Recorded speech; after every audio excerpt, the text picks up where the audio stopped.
Mwache Mwadime aende mpaka 2032. Hata wale wanaenda kwa ma TV na kusema ati mabedshita na hajawahi fika hospitali, mwambieni huyo ni Hakuna hospitali zimeboreshwa kama hizi zetu za Taita na Taveta. Alafu mtu anatoka tena mbele ya watu anaanza kukashifu daktari ambaye amesoma hiyo miaka yote 6 ati hospitali iko mbaya. Na ukienda kwa daktari anakuambia the most improved hospitals ni hizi zetu za Taita na Taveta.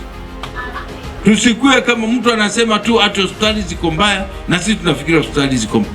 Telerefrax the entire country, hakuna mahali unaweza kuipata. Unaipata kwa hizo hospitali zetu zote. Nendeni kule Moi, Eye Center tumeileta, Cancer Center tumejenga hapa, new maternity, modern maternity. Nendeni kule Taveta. Mwingine atajuzi nampata mahali anasema ati mochari imefu, na hali mochari ya Voi tulikuwa tunafanya renovation. Fadhalini tusio tukisikia maswala ya urongo.